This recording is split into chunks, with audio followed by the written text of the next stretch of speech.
Welcome to Sethu Chithra kitchen. நான் tiffin sambar idli தோசைக்கெல்லாம் ரொம்ப சூப்பராக இருக்கிற சாம்பார் நான் பண்ண போகிறேன். அதுக்கு பருப்பை, அதாவது தோரம் பருப்பை, ரேஷன் தோரம் பருப்பு தான் கழுவிட்டேன்.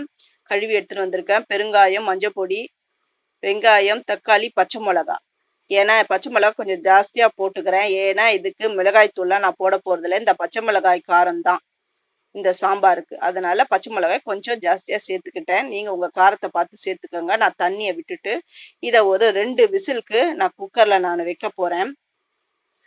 ஆல்ரெடி நான் வந்து secret tips of tiffin sambar அப்படின்னு போட்டிருக்கேன். சூப்பரான சாம்பார் போட்டிருக்கேன். அது பல வருஷம் வந்து இட்லி கடை வச்சுக்கிறவங்களை கேட்டு தான் நான் அதை போட்டேன். இப்போ அதை நான் செய்ய டைம் இல்லாதனால காலை வேலை நான் இந்த மாதிரி எங்கள் வீட்டில் எங்கள் அம்மா எப்படி பண்ணுவாங்களோ அந்த சாம்பாரை நான் இப்போ இதை செய்கிறேன். இதுவும் செம்மையாக இருக்கும், ரொம்ப டேஸ்ட்டாக இருக்கும். இதுவும் நீங்கள் வீட்டில் செஞ்சு பாருங்க. நான் அந்த sambar secret tips of tiffin sambar இருக்குல்ல, அதோடைய லிங்க் டிஸ்கிரிப்ஷன் பாக்ஸில் நான் கொடுக்குறேன். நீங்கள் போய் பாருங்க. 2 விசில் வந்துடுது பாருங்க, வெந்துடுச்சு. இப்போ நான் வந்து இதை வடிகட்டிட்டு இந்த பருப்பு தண்ணி தனியா வடிகட்டிட்டு இந்த பருப்பை நான் கடைய போறேன். இந்த கடைஞ்சாதான் இன்னும் டேஸ்டா இருக்கும். நான் கொஞ்சம் உப்பு போட்டு நான் கடையிறேன். இப்போ இதை தாளிக்கணும். தாளிக்கிறதுக்கு பாருங்க, கருவேப்பிலையை கழுவி வச்சிருக்கேன், பூண்டு தட்டி வச்சிருக்கேன், கடுகு, வெந்தயம், இதுதாங்க. இப்போ உப்பு திட்டம் பாருங்க, பத்தாதவங்க கொஞ்சம் உப்பு சேர்த்துக்கோங்க. இப்போ நான் தாளிக்க போறேன்.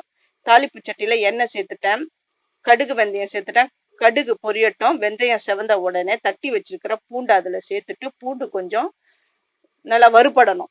லைட்டா வறுபட்ட உடனே கருவேப்பிலை எண்ணெயில ஃப்ரை பண்ணி சேருங்க, அப்பதான் இன்னும் நல்லா இருக்கும். இந்த சாம்பார்ல அடுப்புல வச்சிருக்கிற சாம்பார்ல நான் வச்சிருக்கேன்.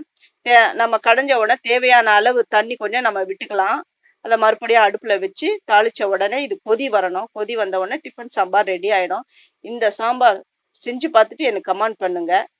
ஃபர்ஸ்ட் என்னுடைய வீடியோ பார்க்குறவங்க சப்ஸ்கிரைப் பண்ணலைன்னா சப்ஸ்கிரைப் பண்ணுங்க. ஆல் என்ற ஆப்ஷன் தொடுங்க. அப்பதான் நான் போற ஒரு வீடியோட நோட்டிஃபிகேஷன் உங்களுக்கு காட்டும்.